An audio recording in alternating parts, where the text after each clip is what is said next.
Nah, pada saat itu Bu Wartomi ini setelah baru saja membuka pintunya atau membuka kain tersebut dibuka, baunya benar-benar busuk sekali, benar-benar busuk sekali. Baunya benar-benar kayak, ya gimana ya? Ternyata sosok jenazah tersebut atau sosok mayit tersebut itu merupakan jenazah yang sebelumnya sudah diberitakan oleh bapak-bapak di warteg tadi, sob.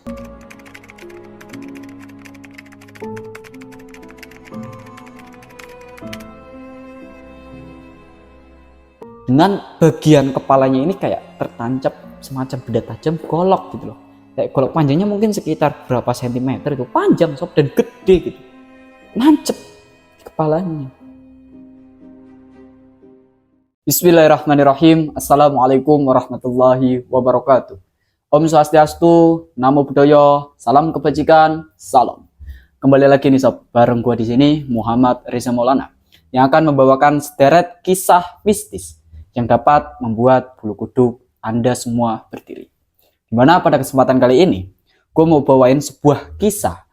Kisah ini merupakan kisah nyata yang dikirim langsung oleh viewers kita, yaitu viewers dari SMK Misteri, ke nomor yang sudah tertera di sini.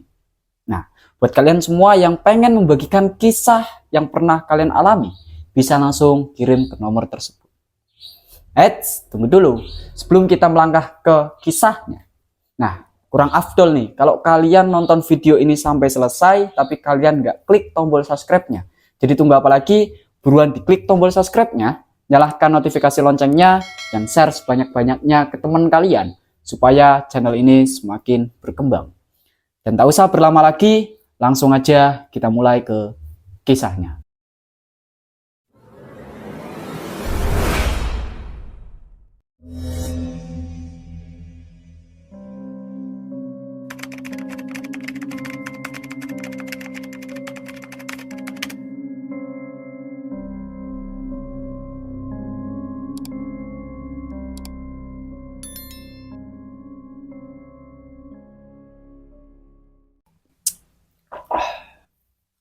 Kisah ini merupakan kisah nyata yang dikirim langsung oleh salah satu viewer kita, yaitu Mbak Yanti. Nah, pada kisah ini, Mbak Yanti ini pengen nyeritain sebuah pengalamannya, di mana pengalaman tersebut menuju ke orang tuanya atau ibu dari Mbak Yanti. Nah, perlu kalian ketahui sob, bahwasalnya ibu dari Mbak Yanti ini merupakan seorang yang bekerja sebagai pemandi jenazah. Mungkin kalian sudah tidak asing dengan hal tersebut atau dengan profesi tersebut. Nah, dari sinilah kisah mistis yang dialami oleh ibu dari Mbak Yanti. Nah, ibu dari Mbak Yanti ini merupakan salah satu orang yang berprofesi sebagai pemandi jenazah. Beliau ini bernama Ibu Wartumi. Dan Ibu Wartumi ini sudah lama sekali. Dia lama sekali menjadi seorang pemandi jenazah. Nah, pada kisah ini, di mana pada saat itu, dia ini masih menjadi seorang pemandi jenazah dan ya gimana menjadi seorang pemandi jenazah kayaknya kok kurang afdol kalau nggak ada sedikit ataupun banyaknya kisah mistis yang pernah dialami. Nah, ada beberapa kisah mistis yang pada saat itu sangat mencolok sekali untuk kehidupan Bu Wartumi ini. Dan kisah itu dibagikan langsung kepada Mbak Yanti selaku anaknya. Dan Mbak Yanti ini mengirim langsung ke kita gitu loh. Jadi kita diminta untuk bercerita sekaligus memberikan pengalaman untuk kalian semua. Berbagi pengalaman sob. Nah, pada kisah ini, pada saat itu, Bu Wartumi ini mengalami sebuah gangguan mistis yang sangat sering sekali. Awal pertama kali ia mendapatkan gangguan mistis, setiap ia akan memandikan seorang jenazah atau jasad dari seorang jenazah. Dia ini sering sekali sob. Dia sering sekali sebelum hari H di mana dia ini harus memandikan jasad tersebut. Dia selalu dimimpikan oleh almarhumah atau almarhum tersebut. Dimimpikan didatengin. Nah, suatu ketika dia ini sedang tidur di rumahnya. Rumahnya kecil, rumah semacam rumah gubuk pada saat itu. Rumahnya kecil sob. Didatengin lah dia. Nah, pada saat didatengin, sesosok wanita ini, pada saat itu wanita yang datang ke mimpinya. Dia ini datang tepat di hadapan Bu Wartumi dan pada saat itu sosok tersebut seakan-akan meminta tolong gitu loh. Kayak dia itu bilang gini loh, sob. Bu, tolong saya Bu, tolong saya Bu. Nah, pada saat itu mereka ini ada di alam bawah sadar atau di mimpinya Bu Wartumi ini. Nah, Bu Wartumi pada saat itu menjawab, loh, kamu kenapa? Ada apa dengan kamu? Apa yang bisa saya bantu? Kalaupun saya bisa bantu, saya bantu. Nah, dari situlah sosok ini menjelaskan bahwasannya ia telah wafat dan ia minta dimandikan. Nah, setelah itu Bu Wartumi ini menjawab, ya nanti saya mandikan. Nanti saya mandikan. Nah, pada akhirnya Bu Wartimi ini di keesokan harinya dia terbangun dari tidurnya dan dia pun mendapatkan berita bahwasannya ada salah satu warga yang meninggal di kampungnya. Nah, sesosok warga ini atau salah satu warga ini merupakan sesosok yang sebelumnya memasuki mimpinya Bu Wartumi ini. Nah, dia datang pada saat itu. Nah, setelah kejadian itu, setelah Bu Wartumi ini mendapatkan kabar, Bu Wartumi diminta oleh pihak keluarga dari jenazah untuk memandikan jenazahnya. Dan disitulah Bu Wartumi ini memandikan jenazah tersebut. Dan setelah Bu Wartumi ini memandikan jenazah tersebut, pada malam harinya, dia itu kembali dimimpikan oleh sesosok tersebut. Namun bedanya, dia dimimpikan bukan untuk meminta tolong kembali, tapi untuk seakan-akan mengucapkan terima kasih gitu loh. Dia seakan-akan datang ke mimpi Bu Wartumi dengan wajah yang mungkin saat itu sudah berbeda dari yang awalnya itu mungkin mohon maaf sekali. Mungkin wajahnya itu belum berseri atau masih kotor ya. Karena kan kalau misalkan jenazah atau orang yang sudah meninggal itu kan wajib dimandikan ya dalam ajaran Islam gitu. Nah, kalaupun tidak dimandikan kan mungkin nanti akan ada hal-hal lain mungkin seperti itu sob. Nah, pada saat setelah sudah dimandikan, jasad ini datang kembali dengan bau yang wangi dan dengan tubuh yang pada saat itu terlihat sangat bersih sekali. Nah, dengan seperti itu Bu Wartumi ini ngerasa seneng gitu loh, bangga akan apa yang sudah Bu Wartumi ini lakukan atau apa yang sudah Bu Wartumi ini abdikan untuk para jenazah-jenazah. Nah, setelah kejadian tersebut datang lagi ada beberapa datang, di mana pada saat itu Bu Wartumi ini didatangi sesosok wanita, sama wanita dan usianya mungkin agak sepantaran dengan Bu Wartumi ini. Nah, pada saat itu wanita ini datang dan dia ini meminta buat Bu Wartumi ini datang ke rumahnya. Nah, pada mimpinya Bu Wartumi kali ini ada sesosok wanita nih. Wanita itu datang ke Bu Wartumi. Dia bilang gini, Bu, besok datang ke rumah saya ya. Itu tetangga Bu Wartumi, tetangga dekatnya dari Bu Wartumi ini.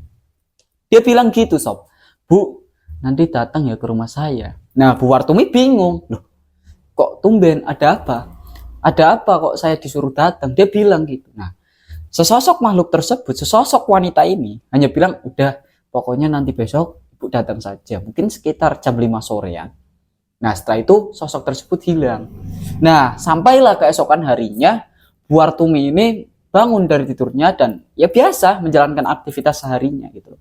Nah, tiba-tiba dia ini mendapatkan informasi lagi, atau mungkin kalau biasanya di kampung-kampung ketika ada orang meninggal itu kan diumumkan lewat toa masjid gitu ya, masjid atau musola. Innalillahi wa inna ilaihi rajiun gitu ya sob. Nah, dari situlah Bu Wartumi ini tahu bahwasannya ada satu lagi seseorang yang meninggal pada saat itu. Nah, tidak lain dan tidak bukan, warga tersebut merupakan tetangga yang hanya mungkin jaraknya dari rumah Bu Wartumi ini tidak jauh, sob. Hanya selang beberapa rumah. Nah, disitulah rumahnya gitu loh.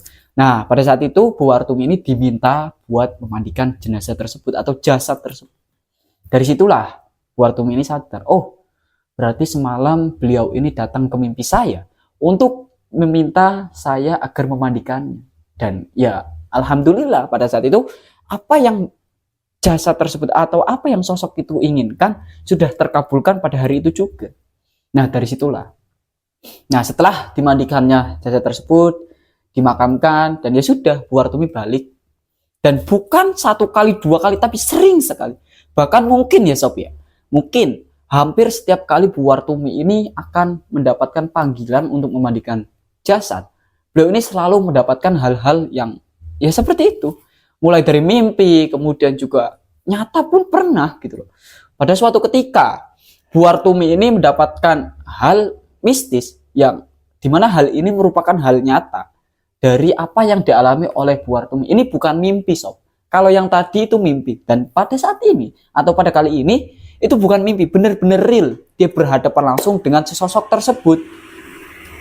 Nah, dari situlah Bu Wartumi ini pernah mengalami kisah di mana dia ini melihat sesosok yang berdiri tepat di depan rumah gubuknya. Dia ini datang ke rumah gubuknya, sosok tersebut datang dengan posisi perut yang membuncit kayak orang yang lagi hamil gitu. Mungkin hamil sekitar usia kandungannya itu 8, 7 atau 8 bulan ya. Kan sudah membesar gitu ya perut. Nah, dari situlah dia ini melihat sesosok wanita yang memang benar-benar ada di depan rumahnya. Dia melihat dengan jelas. Pada saat itu Bu Wartumi ini baru pulang dari salah satu rumah di mana dia ini habis memandikan jenazah. Jadi dia pulang tepat setelah Isya ya. Setelah Isya dia sampai di rumah, dan sebelum dia memasuki rumah dia itu melihat dari kejauhan, loh kok ada orang di depan rumah. Seseorang tersebut duduk. Nah, duduk itu kayak di kayak di bangku gitu loh, bangku zaman-zaman kayak zaman-zaman dulu sob. Dia duduk membelakangi Bu Wartumi. Pada saat itu Bu Wartumi penasaran, loh ada tamu, siapa ini kok nggak kayak biasanya. Nah, Bu Wartumi ini mendekat, semakin dekat, semakin dekat, semakin dekat. Tapi pada saat itu semakin dekat Bu Wartumi ini, tiba-tiba sesosok ini kayak dia itu kabur sob, seakan-akan menjauh dari Bu Wartumi. Mungkin jaraknya hanya sekitar 3 meter dari Bu Wartumi ini berdiri dengan sosok tersebut itu duduk. Bu Wartumi berdiri di sini dan sosok tersebut duduk di sini, tepat di teras depan rumah atau depan gubuk Bu Wartumi ini. Di situ ada kayak bangku ya, kayak bangku kayak joglo. Nah, dari situlah dari kejauhan Bu Wartumi ini melihat, guys. Setelah mendekat Bu Wartumi, sosok tersebut berdiri dari duduknya dan pergi gitu loh. Dia ini pergi seakan-akan menjauh. Dan dari situ Bu Wartumi pun, ini orang gimana sih?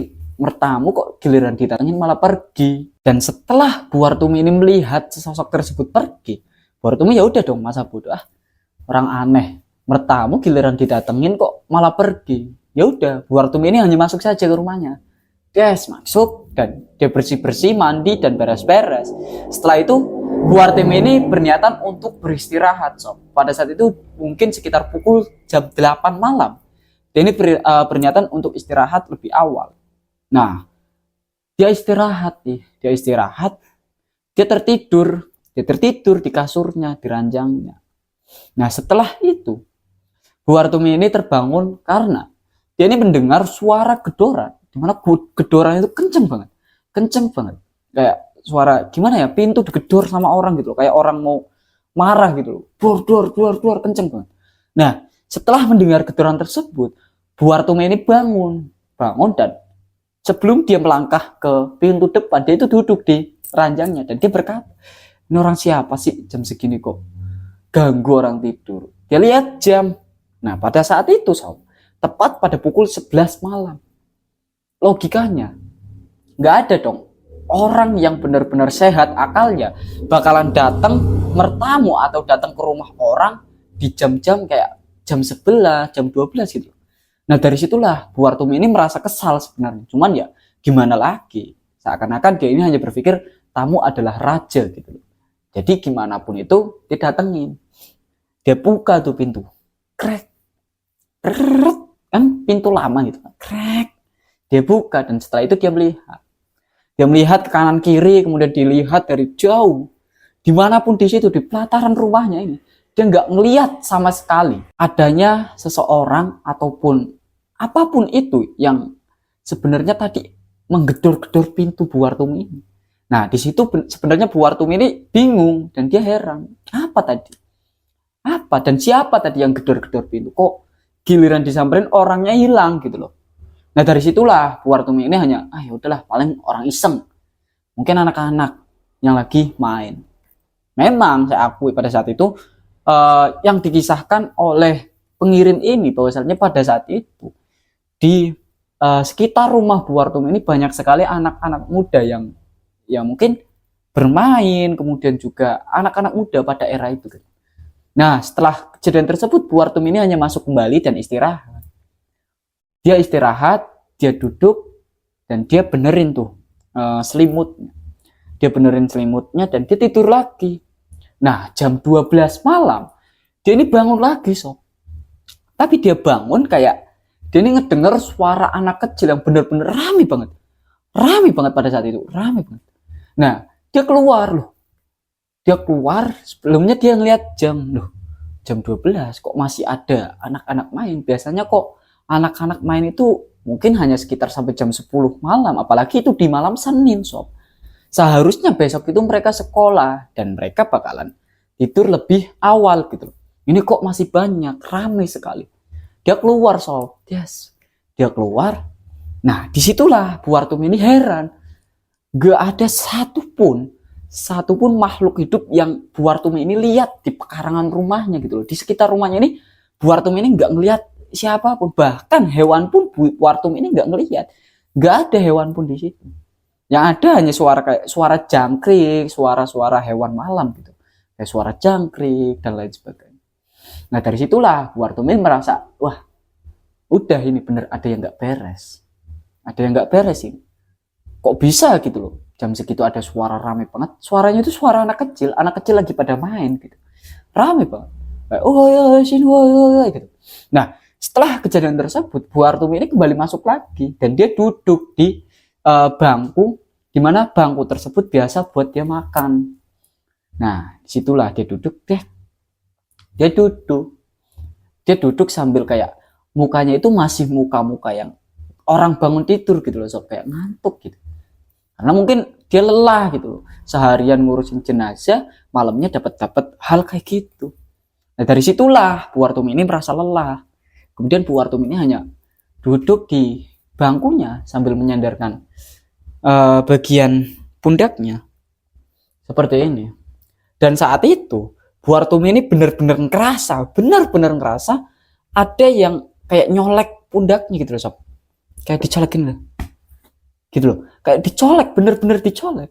Kaget di situ Bu Wartum. Dia langsung tengok ke kanan ke kiri. Siapa tadi? Nah, dari situ Bu Wartum ini berpikir, mungkin saya kelelahan, mungkin saya ngantuk. Tanpa berpikir bahwasannya apa sebenarnya tadi yang menyoleknya. Nah, setelah kejadian tersebut, Bu Wartum ini kembali masuk ke kamarnya buat istirahat. Dan lagi, dia ini bangun lagi, sob, dari tidurnya. Nah, pada saat itu, ketiga kalinya dia bangun dari tidurnya, tepat pada pukul 2 malam. Jam 2 malam dia bangun. Dia bangun karena apa? Dia ini kayak ada ngedengar kayak dari seluruh penjuru gubuknya atau rumahnya ini. Kayak ada yang ngelemparin pakai batu, sob. Kayak jelas sekali kayak ada yang ngelemparin pakai batu. Kenceng. Duar, glubrak. Nah, dari situlah Bu Wartum ini penasaran. Ada apa ini? Siapa? Dia keluar, des. Dan untuk yang ketiga kalinya dia keluar, dia buka itu pintu. Dia ngelihat dari kejauhan di depan pekarangan rumahnya atau di depan terasnya itu kan ada kayak pohon pisang ya, sob. Pohon pisang ini mungkin ada sekitar tiga pohon pisang. Nah, di sela-sela pohon pisang tersebut itu kayak ada sosok orang yang ngintip gitu loh. Kayak ngintip Bu Wartum ini. Nah, digambarkan sosok tersebut merupakan sosok wanita, sob. Rambutnya panjang, bener-bener rambutnya panjang dan pakai daster, sob. Daster, bukan daster polos putih, bukan. Kalau misalkan daster polos putih sudah biasalah terkenal mungkin itu kayak kuntilanak gitu. Tapi ini enggak gitu. Dia pakai daster yang dasternya ini kayak orang biasa gitu, sob. Kayak orang biasa, cuman emang bener Bu Wartum ini ngeliat sesosok tersebut ngintip dari kejauhan. Nah, di situ Bu Wartum ini sadar bahwasanya sesosok tersebut bukanlah manusia, melainkan sesosok makhluk halus. Nah, kayak jaraknya mungkin ada sekitar 10 meter antara di mana Bu Wartum ini berdiri dan sesosok tersebut mengintip. Kenapa kok Bu Wartum bisa ngelihat? Dia pegang senter, sob. Dia cari dan dia lihat dengan jelas, dia senterin. Sesosok tersebut itu ketika disenterin itu enggak ngilang gitu loh. Kayak seakan-akan malah ngeliatin Bu Wartum dari kejauhan. Dan pada saat itu Bu Wartum ini berkata, "Kamu siapa? Apa perlumu datengin saya? Kalau misalkan kamu datengin saya ada keperluan, silakan sini datang baik-baik ke saya. Ayo ngobrol gitu loh. Jangan pikir saya akan takut. Enggak, saya udah biasa ngadepin hal-hal kayak gini. Bu Wartumi ngomong di situ, kayak ngomong sendiri gitu. Nah tiba-tiba sesosok tersebut itu keluar gitu sob. Ini kan pohon pisang ya, misal pohon pisang 3. Pohon pisang itu ada di sini dan dari belakang pohon pisang ini kayak bergerak ke samping gitu loh. Nah dari situlah Bu Wartumi ini ngelihat dengan jelas sesosok tersebut, di mana sosok itu benar-benar sosok yang kayak seorang ibu hamil yang sebelumnya Bu Wartumi ini lihat di teras rumahnya gitu loh. Nah dari situlah Bu Wartumi ini kayak manggil, udah sini. Kamu kesini, mau ngobrol apa sama saya? Silakan. Saya bukakan pintu. Kamu mau duduk di mana? Di luar atau di dalam? Silakan. Bu Wartumi cuma bilang gitu, sob. Mungkin kalau gua pribadi nih, kalau di posisi Bu Wartumi, sumpah, langsung gua keluar, gua masuk ke dalam rumah, gua kunci tuh. Nggak bakal gua berani kayak gitu. Mungkin kalian juga sama, mungkin. Nah, setelah itu, sesosok tersebut kayak maju gitu loh, maju. Yes, maju bener-bener maju. Cuman dari kaki ke bagian tanah itu ada jarak sob, kayak jaraknya itu sekitar 1 kilan lah ya, 1 kilan itu jarak. Jadi sesosok tersebut ini, sosok ini nggak jalan setapak demi setapak, itu enggak, dia jalan bener-bener kayak melayang sob, melayang gitu. Dia melayang, mendekat dan dekat, tepat sekali, mungkin jaraknya 1 meter ya, 1 meter antara Bu Wartumi dan sosok itu. Dan dari situlah Bu Wartumi ini kembali bertanya, kamu kenapa? Kenapa kamu datang ke sini? Saya mau istirahat, saya capek. Nah, sosok itu bilang, sob. Dia bilang sambil nangis dan sambil megangin rambutnya gini loh. Tolong saya, Bu. Tolong saya. Nah, dari situ Bu Wartumi ini langsung bertanya kembali, apa yang bisa saya bantu? Apa? Kalaupun saya bisa bantu, saya bantu, tenang saja. Kamu minta tolong apa? Bilang. Nah, di situ sosok ini bilang, Bu, tolong mandikan jasad saya, Bu.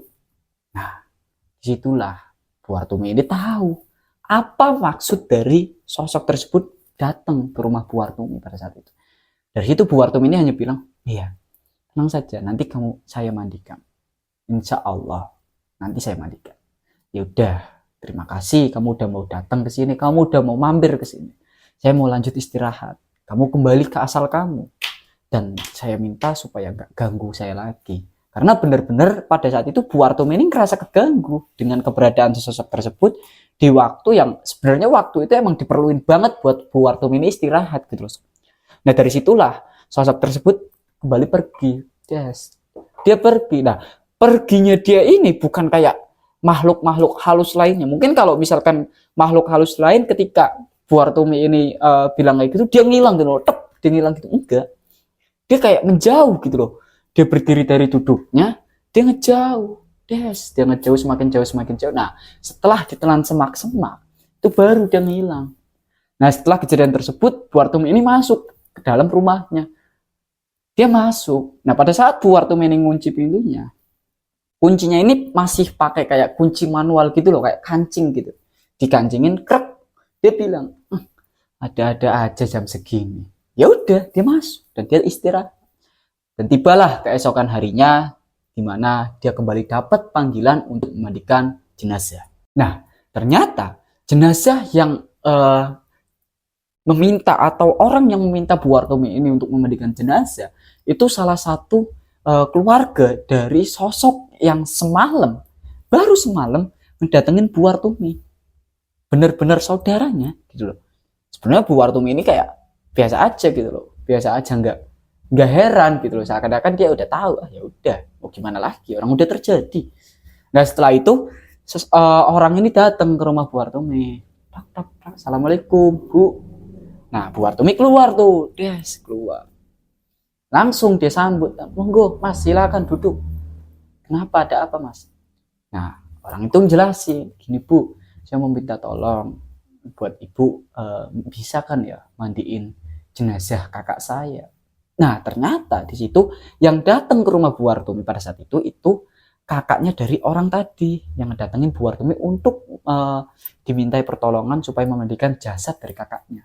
Nah kakaknya ini merupakan makhluk yang baru semalam dia ngedatengin Bu Wartumi. Dari situ Bu Wartumi ini sadar, oh berarti ini gitu loh, ini keluarganya.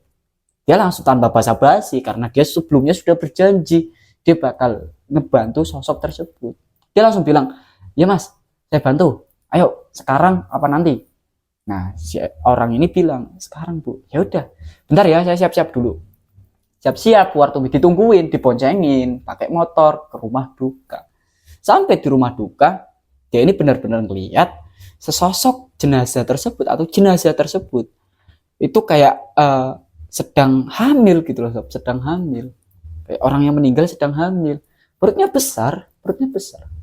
Nah, disitulah Bu Wartumi ini nanya ke salah satu keluarganya, Mas, mohon maaf kalau boleh tahu, ini sebenarnya bukan bermaksud lancang ya, saya hanya ingin tahu, ini sebenarnya almarhumah itu meninggal kenapa? Kok saya lihat dalam posisi hamil gitu. Nah, ternyata yang ditanya sama Bu Wartumi ini itu suaminya, sob. Dia itu suaminya. Dan dia menjelaskan bahwasalnya istrinya ini meninggal karena kepleset. Dia kepleset di kamar mandi pada saat mau sholat atau mau ambil air wudhu. Dia kepleset dan dia wafat pada saat itu. Nah, dari situlah Bu Wartumi ini tahu. Oh, dari situ Bu Wartuminya hanya bilang, ya udah mas, kalau begitu saya doakan semoga beliau almarhumah ditempatkan di sisi yang terbaik oleh Allah Subhanahu wa taala. Semoga dengan kepergiannya ini keluarga bisa ikhlas dan tabah gitu. Nah, setelah itu laki-laki ini bilang, "Iya, Bu, makasih." Baru di situ Bu Wartumi ini nanya lah, "Mas, berarti siapa?" Di situ orang ini, laki-laki ini menjelaskan, "Saya suaminya, Bu." Nah, Bu Wartumi ini kaget sebenarnya, loh. Oh, suaminya mas, ya, mohon maaf sekali mas, bukan saya lancang. Iya bu, nggak apa-apa. Iya nggak apa-apa, saya tahu kok maksud ibu. Nah, dari situlah setelah jasad tersebut dimandikan, Bu Wartumi ini balik ke rumahnya. Dia balik gitu loh, balik, dan itu hanya selang beberapa waktu ya sob ya. Selang beberapa waktu setelah Bu Wartumi memandikan jasad tersebut, dia balik, dia sampai ke rumahnya, dia masuk ke dalam rumahnya. Dia di dalam rumahnya itu udah ngelihat, benar-benar melihat ada sesosok makhluk yang duduk di bangku, di mana bangku itu biasa digunakan Bu Wartumi pada saat makan atau sebelumnya gitu loh. Sebelumnya kan saya bilang ketika itu Bu Wartumi bangun tidur dan duduk di bangku itu. Nah, itu bangkunya didudukin. Bu Wartumi masuk, dia buka pintu. Setelah dia buka, dia ngelihat ada wanita. Wanitanya itu pakai kayak gaun gitu loh, kayak gaun putih, kayak apa ya, kayak daster putih. Nah setelah itu kan sosok tersebut membelakangi Bu Wartumi, dia membelakangi Bu Wartumi. Bu Wartumi masuk des, Bu Wartumi langsung di situ, langsung sadar. Nah, kayak nggak asing nih, saya kayaknya pernah lihat. Dipanggil, neng, neng, dia nengok, set, dia nengok dengan senyuman yang saat itu Bu Wartumi ini katakan, misalnya senyuman tersebut senyuman yang benar-benar kayak senyuman yang ikhlas banget gitu loh. Senyuman yang benar-benar berkesan buat Bu Wartumi. Nah, dari situlah Bu Wartumi ini tahu siapa wanita itu. Dan ternyata wanita itu wanita atau jenazah atau sesosok yang sebelumnya Bu Wartumi ini mandikan baru tadi. Situ sosok tersebut mengucapkan terima kasih ke Bu Wartumi. Dia bilang, "Makasih ya Bu, Ibu udah mau bantu saya." Nah, di situ Bu Wartumi ini menjelaskan, "Iya, nggak apa-apa, saya juga senang bisa bantu kamu." Nah, setelah itu Bu Wartumi bilang, "Ya udah kalau begitu kamu balik dan saya doakan semoga kamu nyaman di tempat kamu yang baru." Setelah itu sosok tersebut hanya mengangguk gitu loh. Mengangguk dan dia pergi. Nah, perginya ini bukan lewat pintu depan. Dia ke belakang, kayak ke dapur gitu loh. Dia ke dapur, des. Nah, dari dapur itu dia hilang. Gitu loh, sob. Nah, setelah kejadian tersebut Bu Wartumi ini hanya kayak senyum gitu loh. Setelah sosok tersebut pergi, Bu Wartumi ini duduk di bangku sebelumnya. Dia duduk gerak dan dia meletakkan tangannya di kakinya. Dia hanya tersenyum gini. Alhamdulillah. Dia bilang alhamdulillah. Nah, setelah dengan kejadian tersebut, selang beberapa menit Bu Wartumi ini kembali berdiri dan membereskan perlengkapan yang sebelumnya dia bawa. Nah, setelah itu, malam selanjutnya, mungkin selang beberapa hari ya, mungkin selang sekitar 2 minggu Selang sekitar 2 minggu, Bu Artumi ini nggak dapat job atau tidak dapat panggilan untuk memandikan jenazah.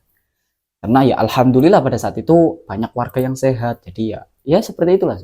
Nah setelah itu selang beberapa minggu, 2 minggu, selang 2 minggu, Bu Artumi ini kembali mendapatkan mimpi. Tapi mimpinya benar-benar aneh gitu loh.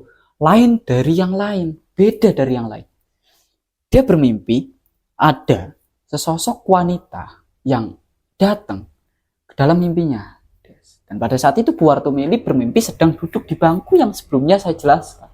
Dia duduk di bangku, ada sesosok wanita yang dari belakang Bu Artumi ini datang.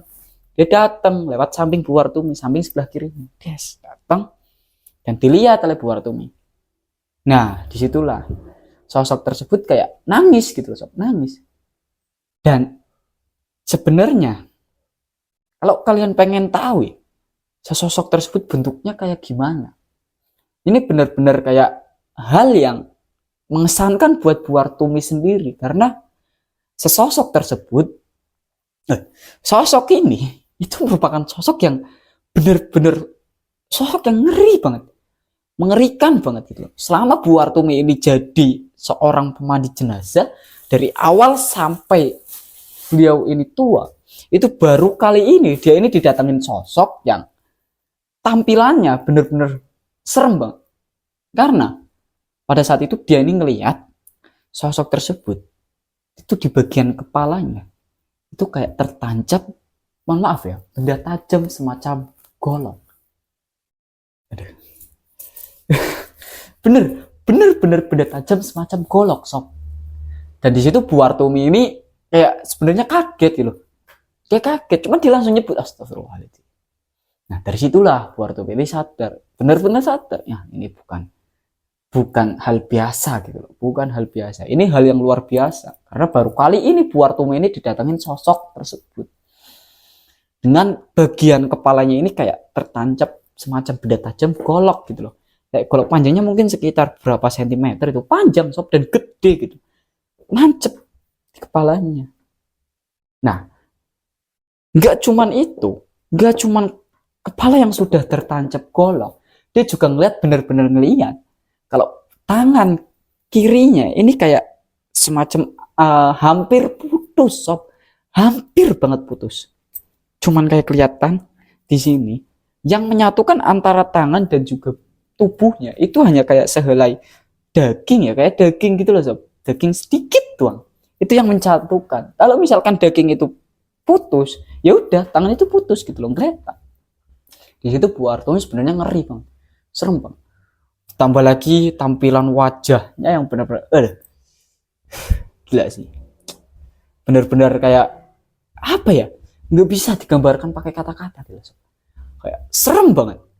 Bu Artumi ini di situ nyebut astagfirullah, apalagi ini Gusti, dia bilang gitu, sob.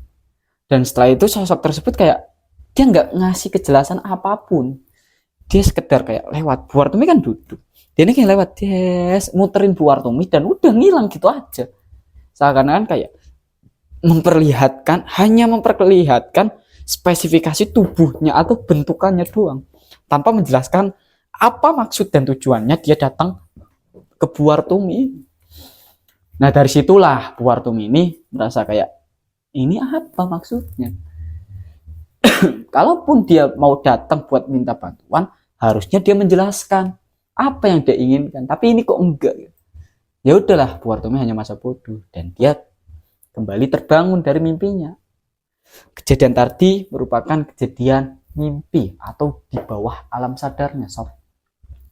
Setelah itu dia bangun dari mimpinya dan dia kayak cuman ke belakang, dia bangun dari mimpinya, dia bangun dari ranjangnya, dia cuman ke belakang, sob. Dia ke belakang buat minum dan buang air kencing.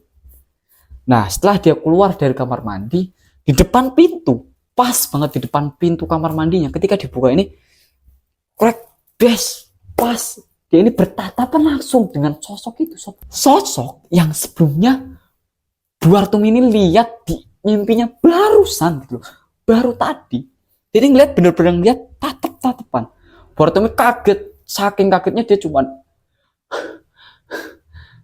kayak orang yang kecapean gitu loh, saking kaget. Setelah itu Bu Artum ini memejamkan matanya dan nyebut astagfirullahaladzim ya Allah, astagfirullahaladzim ya Allah. Nah, setelah Bu Artum ini kembali membuka matanya, dia ini kembali membuka matanya dan udah nggak ngelihat sosok tersebut ada di depannya lagi.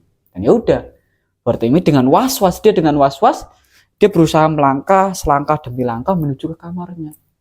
Dan sebelum dia masuk ke kamarnya, ini kan kayak pintu kamar ya di depan. Nah, Bu Artum ini kayak dia berdiri di depan pintu kayak posisi mau buka pintu. Nah, kalau misalkan orang mau buka pintu, dia kan langsung gini, srek. Pada saat itu dia kan otomatis nengok ke bagian kanan ya. Nah, di sebelah kanannya itu nggak jauh dari Bu Artum ini berdiri. Dia ngelihat sosok tadi, sob. Sosok tadi.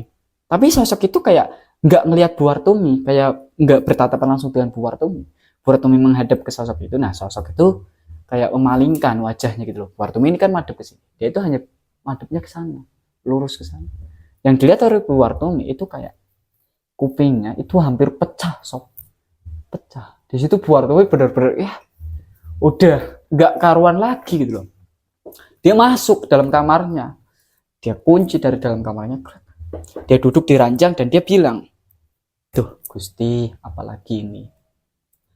Aku nggak karuan, Gusti. Aku udah benar-benar takut. Apa ini? Tolong, siapapun kamu dan apapun mau kamu, langsung bilang saja ke saya. Jangan kayak gini caranya, bener saya takut."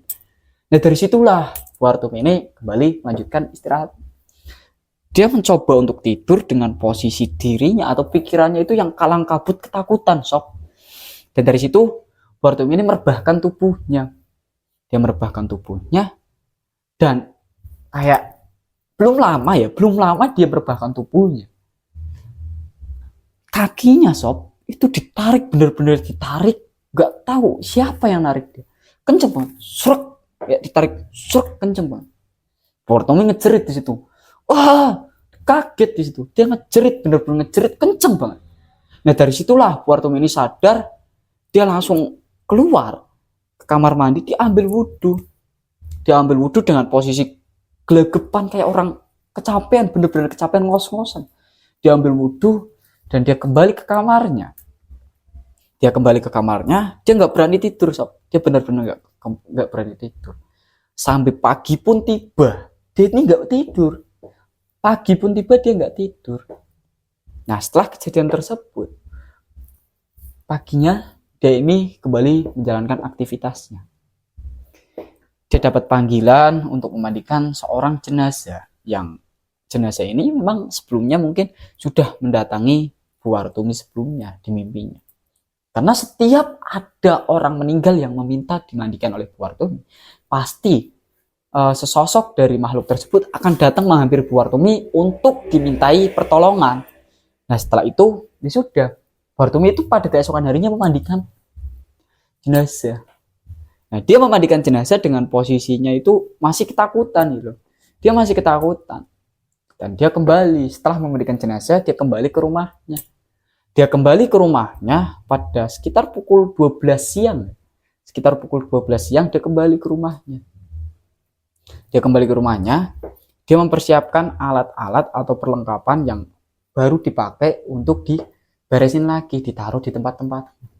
Nah, setelah itu sudah ditaruh di tempatnya, dan sorenya, sob, sore sekitar jam 6 ya, jam 6 sore. Itu baru jam 6 sore. Emang ya kalau menurut saya pribadi, menurut gua nih ya, sob, jam 6 sore itu jam-jam rawan buat makhluk kayak gitu muncul gitu. Nah, disinilah jam 6 sore di mana Bu Artumi ini habis sholat maghrib. Dia duduk, sob. Setelah sholat maghrib, dia duduk di ranjangnya. Dia ini ngerasa kayak di belakangnya atau di ranjangnya ada orang yang tidur gitu loh. Ada orang yang tidur. Dia benar-benar ngerasa, dia merinding. Karena dia takut sosok tersebut merupakan sosok yang sebelumnya sudah mengganggu. Dari situlah Bu Artumi ini mencoba untuk hanya membaca-baca kayak surat-surat pendek gitu loh. Dia baca Al-Ikhlas lah, Al-Falah, kemudian Al-Fatihah, bahkan Al-Baqarah. Nah, di situ dia mengebaca semua itu, dan Setelah membaca surah itu, dia merasa semakin tenang dan kemudian tenang. Dan inilah the power of Al-Quran. Kalau menurut gue pribadi, the power of Al-Quran. Di mana Al-Quran merupakan penolong buat kita semua dalam kondisi apapun. Bahkan ketika kesulitan apapun seperti itu. Nah, setelah membaca seperti itu, membaca Al-Quran seperti itu, dia ini memberanikan diri buat nengok ke belakang. Setelah menengok ke belakang, benar-benar sosok itu nggak ada. Apa yang dirasakan Bu Wartumi ini udah nggak ada, hilang. Yang tadinya merinding, dia kembali semula. Kembali. Nah, ya udah, dia istirahat di situ.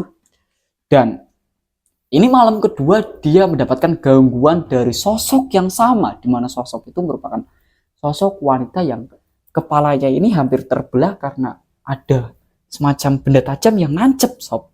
Benar-benar nancep gitu. Di situ Bu Wartumi ini penasaran. Ini sebenarnya apa? Sebenarnya apa sih? Ini tanda-tanda akan hal apa? Akan terjadinya apa?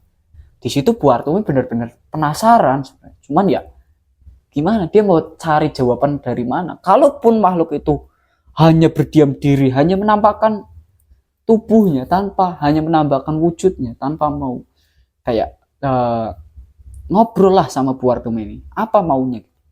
Bu Wartumi nggak bakal tahu dong. Bu Wartumi nggak. Nah, di malam kedua Bu Wartumi diganggu sosok itu. Dia ini mendapatkan gangguan di mana? Dia ngedengar kayak ada orang di depan rumahnya yang manggil-manggil nama Bu Wartumi. Tapi suaranya ini lirih, sob. Suaranya lirih, bener-bener kayak lirih dan kayak aneh gitu loh. Kayak bukan orang. Yang manggil ini kayak bukan orang, beneran orang. Dia ini manggil kayak Bu.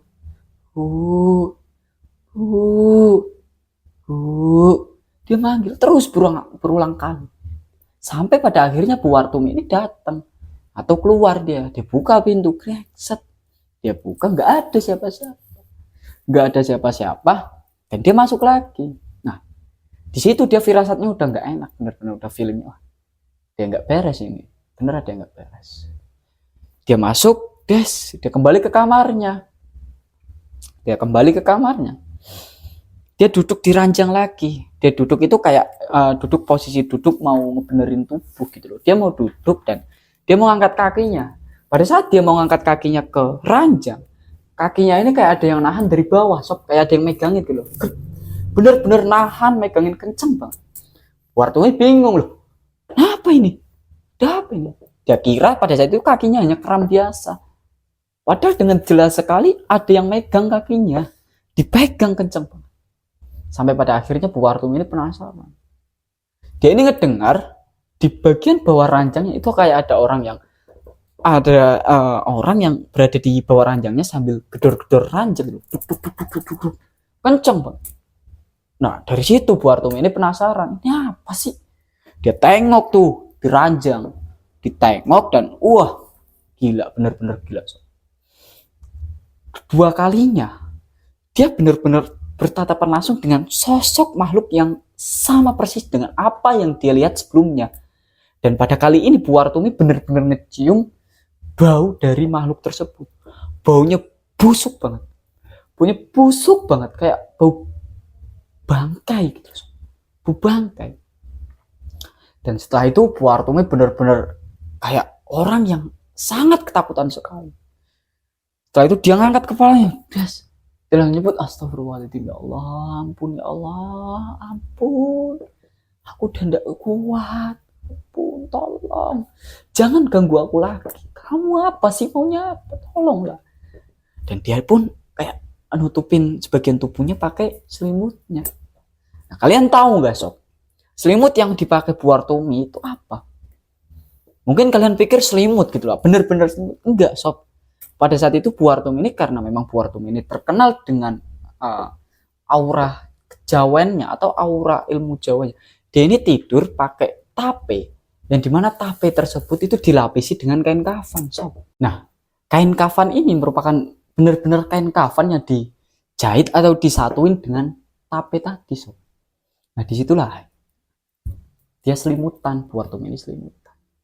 Dan aneh, sob, ketika Bu Wartumi ini ngumpetin dirinya di balik selimut, sosok tersebut ini nindihin Bu Wartumi gitu loh. Dari atas dia kayak, ini kan Bu Wartumi lagi dengan meringkuk dengan posisi ketakutan, diselimutin.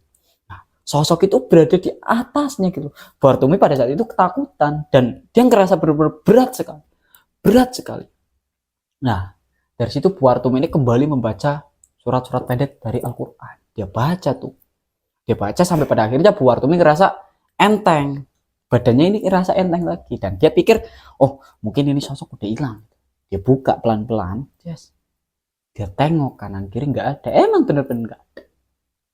Dan setelah itu, setelah kejadian itu, Bu Wartumi ini bener-bener kembali untuk malam kedua. Dia nggak bisa tidur, sob, karena mikirin.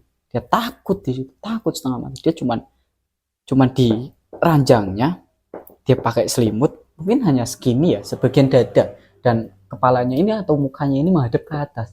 Dia gini sambil mikir, dia apa yang terjadi, sampai pagi sob, sekitar subuh gini.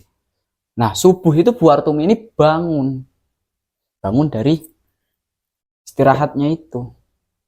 Dia bangun, ambil wudhu, dan setelah itu dia sholat subuh. Nah setelah sholat subuh, barulah Bu Wartumi ini benar-benar baru bisa tidur dengan nyenyak. Dia tidur dengan nyenyak tanpa disadari. Dia bangun itu sekitar jam setengah 12 siang dia bangun. Dia bangun dengan posisi perut yang sudah lapar. Dia keluar ke warung. Karena kan tadi dia tidur dari subuh sampai jam setengah 12. Dia belum sempat masak dong. Dia ke warung, ke warteg. Deket, wartegnya ini nggak terlalu jauh dari rumahnya. Nah di warteg ini dia ngedenger berita di mana ada bapak-bapak yang lagi pada ngobrol. Nah bapak-bapak ini ngobrolin suatu kejadian di mana ternyata ada sebuah pembunuhan yang bisa dibilang sadis ya. Bukan mungkin benar-benar sadis ya, bukan hanya sekedar sadis, benar-benar sadis. Korbannya ini seorang wanita yang baru ditemuin hari itu. Nah, kata si bapak ini, bapak-bapak yang ngobrol ini, jasad itu ditemuin itu 3 hari setelah dia ini wafat. Berarti kan dia wafat misalkan hari Senin. Nah, baru ditemuin itu sekitar hari Rabu atau Kamis ya. Nah, otomatis kan udah membusuk atau sudah mengeluarkan bau yang kurang sedap. Nah, dari situlah. Nah, kenapa kok bapak ini bisa tahu? Itu keterangan dari pihak kepolisian. Disebarluaskan. Nah, ternyata sesosok jasad tersebut merupakan wanita yang rumahnya ini di kampung sebelah Bu Wartumi ini tinggal. Sebelah. Bu Wartumi asing, nggak kenal dia siapa. Dan setelah mendengar berita itu, Bu Wartumi hanya masa bodoh. Dia belum bisa menyimpulkan bahwasannya sesosok wanita yang sebelumnya menghantui itu adalah merupakan jasad dari korban pembunuhan itu. Dia belum bisa menyimpulkan ke situ. Karena dia belum melihat korban yang dibunuh dan dia baru melihat sosok itu dengan wajah yang hancur. Jadi dia nggak bisa menyimpulin gitu. Nah, setelah itu dia pulang nih. Habis beli makan di warteg, dia pulang. Dia makan di rumah. Dia makan di rumah. Dan nggak lama dia makan di rumah, itu ada orang datang. Gedor-gedor pintu. Tok, tok, tok. Assalamualaikum. Nah, yang dengar Bu Wartumi ini suaranya ini suara cowok. Suara bapak-bapak gitu loh, kayak bapak-bapak. Nah, setelah dibuka, ternyata yang datang ini merupakan RT ya. RT dari kampung Bu Wartumi.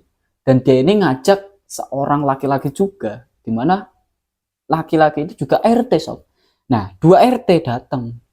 RT 1 itu RT dari kampung Bu Wartumi dan satunya lagi itu dari kampung sebelah. Di mana pada saat itu RT-nya Bu Wartumi ini menjelaskan kedatangannya ke sini itu untuk apa. Dia jelasin bahwasanya dia mau nganter Bapak RT dari kampung sebelah buat minta bantuan Bu Wartumi. Nah, dari situlah Bu Wartumi ini minta dijelaskan apa yang perlu Bu Wartumi bantu. Nah, dijelaskan sama Pak RT kampung sebelah supaya nggak susah.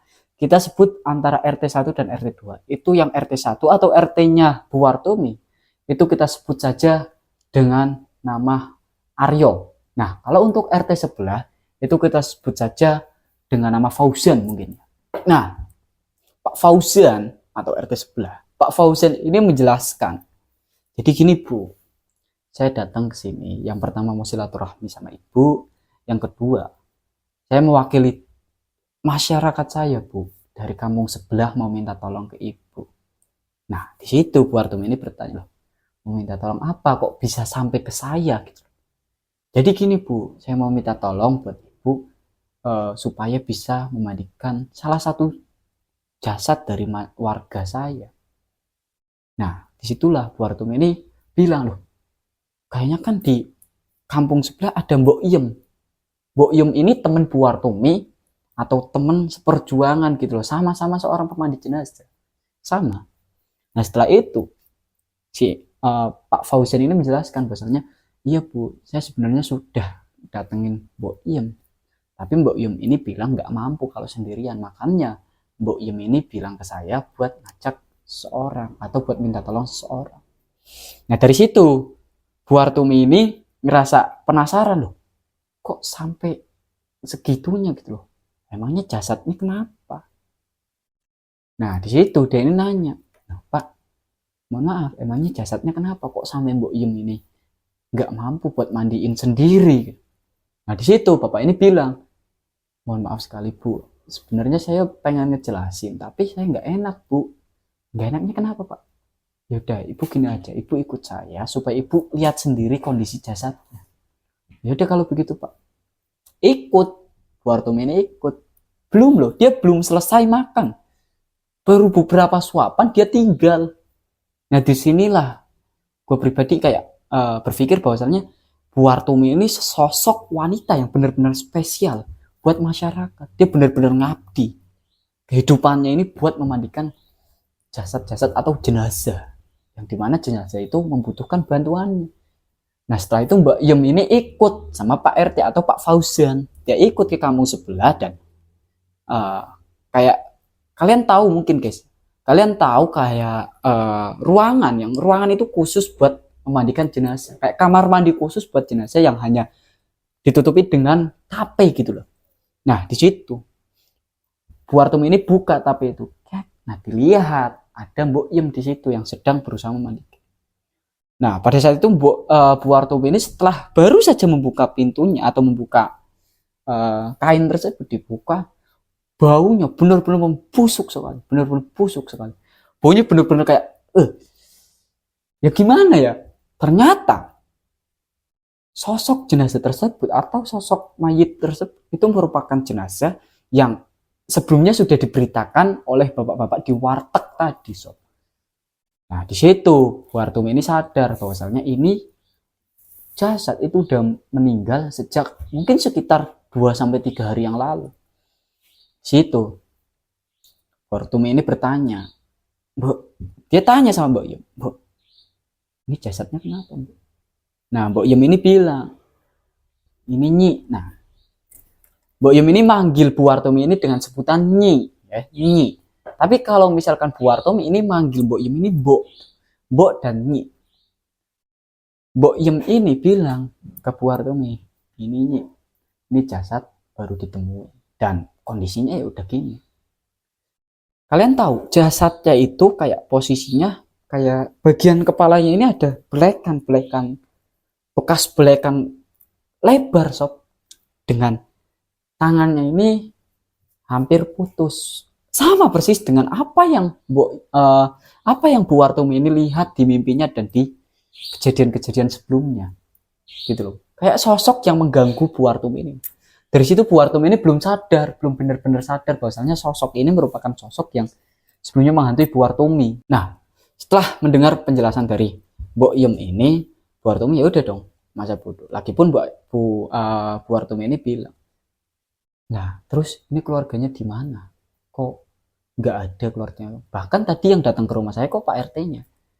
Nah, di situ Mbok Iem ini menjelaskan bahwasannya wanita ini hidup sebatang kara di rumah tersebut. Nah, semakin penasaran Bu Artumi ini, loh, kok bisa, emang keluarganya pada kemana?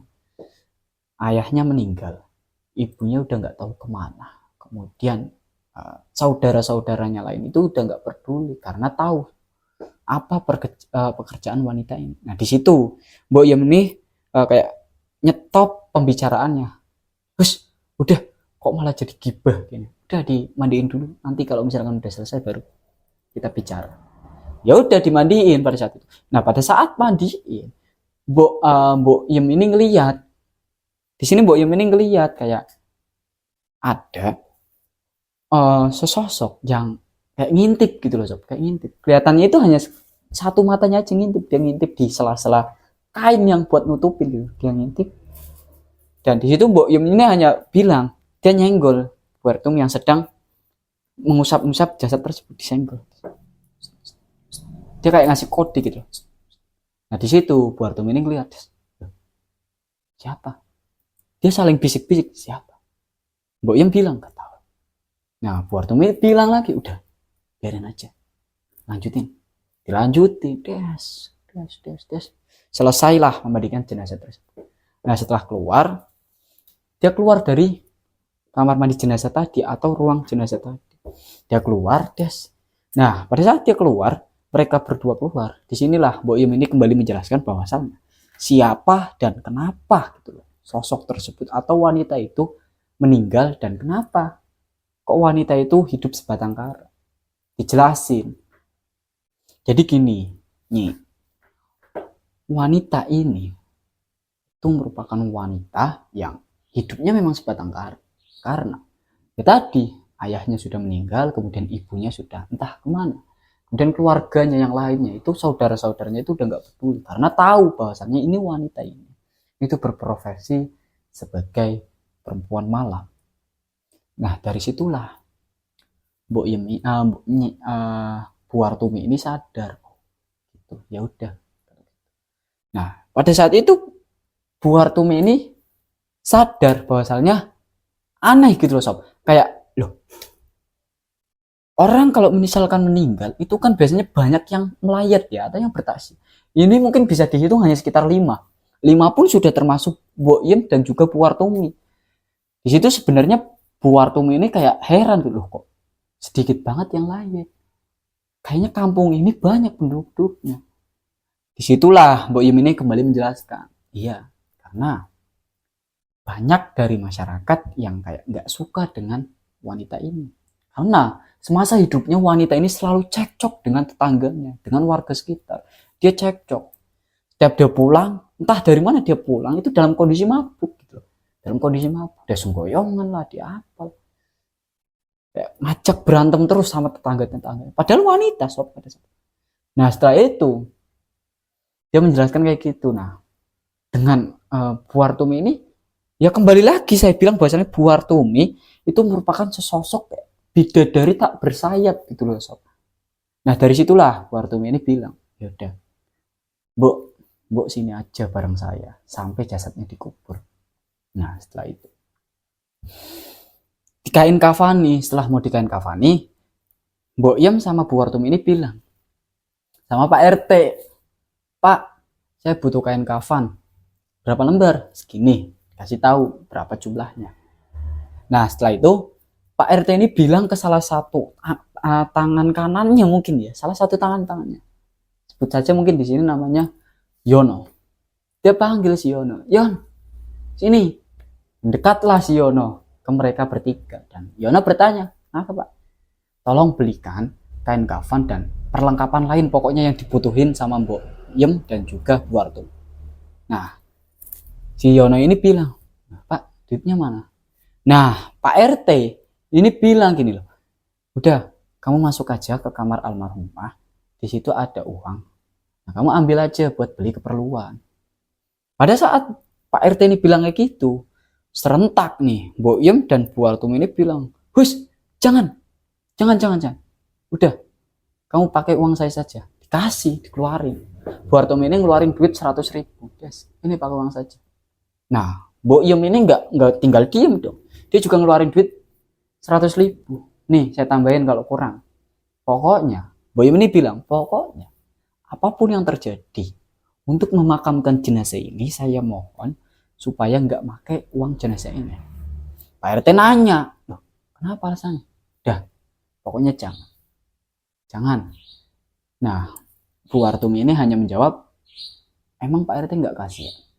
Almarhumah hidup sebatang kara. Nah, kemudian punya uang segitu hanya untuk mengurusi jenazah. Pak RT ini nyela. Kalau misalkan uang itu nggak dipergunain buat mengurus jenazahnya atau mengurus kematiannya, lalu untuk apa? Sedangkan dia ini hidup sebatang kara. Udah, uangnya simpen aja. Kalau bisa dikubur aja. Dikubur di tempat manapun terserah. Jangan dipakai.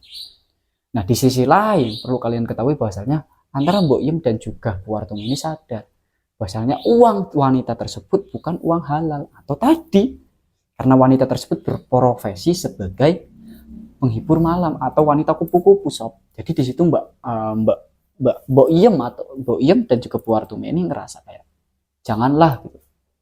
Nah, setelah itu ya udah, si Yono ini pergi belanja keperluan dan datang lagi kembali, guys.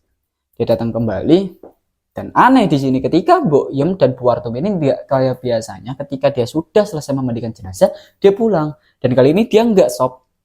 Dia kayak nungguin sampai jenazah ini benar-benar dimakamkan. Benar-benar kayak dimakamkan. Nah, setelah itu ya sudah dimakamkan. Dia juga takziah di situ, dia juga baca Yasin tahlil di situ. Sampai akhirnya wanita ini dimakamkan dan Mbok Yem ini pulang. Mbok Yem pulang, kemudian Bu Wartumi juga pulang. Sampai di rumah Bu Wartumi, Mbok Yem ini ikut ke rumah Bu Wartumi karena kayak semacam temu kangen gitu loh antara dua teman. Dia ikut ke rumah Bu Wartumi. Nah, disitulah ketika masuk ke dalam rumah Bu Wartumi, Mbok Yem tanya, "Nyi, lah anak cucumu pada kemana?" Nah, dia menjelaskan. Ini mungkin pertanyaan umum dari pemirsa semua atau dari sahabat SMG Misteri semuanya. Di mana keluarga Bu Wartumi? Dan disinilah Bu Wartumi menjelaskan bahwasannya keluarga dari Bu Wartumi ini sudah pada dewasa dan sudah merantau. Ada yang sudah punya istri orang luar, anak sudah dewasa dan lain sebagainya. Pokoknya dia hanya tinggal sebatang kara dan suaminya ini sudah meninggal. Nah, kenapa kok Bu Wartumi ini punya prinsip apapun itu yang terjadi dia tetap membantu siapapun yang membutuhkannya. Sebelum almarhum suaminya ini meninggal, almarhum ini pernah berpesan kepada Bu Wartumi. Dia bilang, apapun yang terjadi nantinya, ketika kamu dibutuhkan, saya minta kamu selalu ada dan selalu siap, sigap, dan datang. Entah apapun itu resikonya, dibayar maupun tidak dibayar, kamu datang. Karena ini pekerjaan mulia. Nah, dari situlah, itu yang memotivasi Bu Wartumi ini sampai sekarang untuk menjadi seorang pemandi jenazah yang benar-benar tekun dan ya tadi, seperti itu. Nah, setelah kejadian tersebut, setelah dijelaskan, gak lama dari cerita mereka, dari obrolan mereka ini ngedengar kayak ada suara piring jatuh ya, kayak semacam piring jatuh dari dapurnya. Cuman karena pada saat itu piring dari Bu Wartumi ini kayak piring yang terbuat dari besi ya, bukan besi ya, kayak lempengan seng gitu loh. Jadi punya kelomprang gitu, nggak pecah, kelomprang. Mereka berdua kaget, serontak, dia baru, astagfirullah. Nah, Mbok Yem ini nanya, apa itu Nyi? Udah, biasa paling. Nah, disitulah Bu Wartumi ini bilang, kalau mau kesini aja, jangan di situ, berisik. Dia teriak gitu. Nah, nggak lama datang nih, ada sesosok wanita yang tampilannya itu bersih, wangi, dan benar-benar rapih gitu. Dia datang, mungkin jaraknya sekitar 1,5 meter antara Bu Wartumi dan juga Mbok Yem dan juga sosok itu. Dia datang dengan senyuman. Nah, di situ Bu Wartumi ini nanya ke Mbok Yem, "Mbok, kamu inget gak? Kamu bisa niteni gak? Atau kamu bisa, kamu tahu gak ini siapa?" Mbok Yem sebenarnya bingung loh, siapa? Nah, Bu Wartumi menjelaskan, nah ini yang tadi kamu dan saya mandikan, ini. Nah, disitulah sosok tersebut kayak semacam senyum gitu, kayak seakan-akan senyum kepada Bu Wartumi. Dan setelah tersebut, di keesokan harinya, Bu Wartumi ini dapat berita, dapat informasi dari warga sekitar tentang apa yang sebelumnya sudah menimpa wanita atau jasad yang sudah dimandikan Bu Wartumi kemarin ini. Dia mendapatkan informasi bahwasalnya wanita tersebut adalah korban pembunuhan atau korban mutilasi yang dilakukan oleh pacarnya.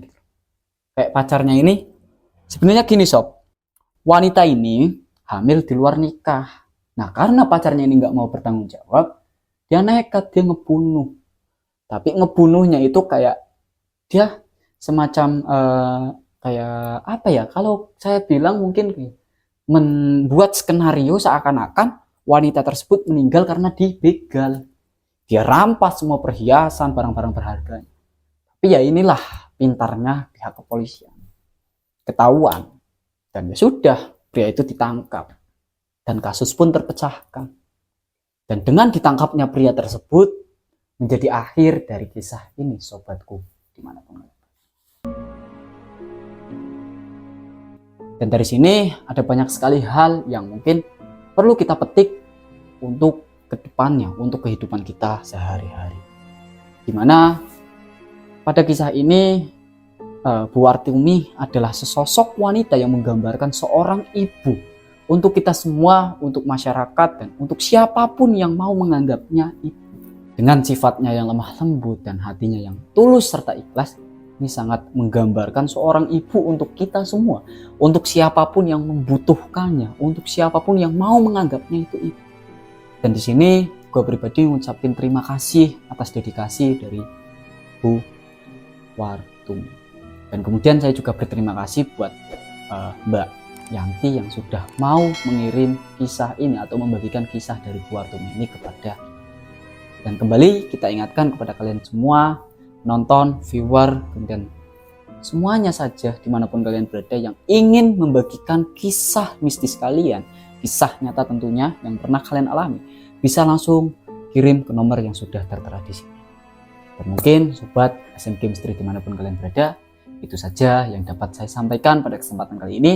Kurang lebihnya mohon maaf apabila ada salah kata. Assalamualaikum warahmatullahi wabarakatuh.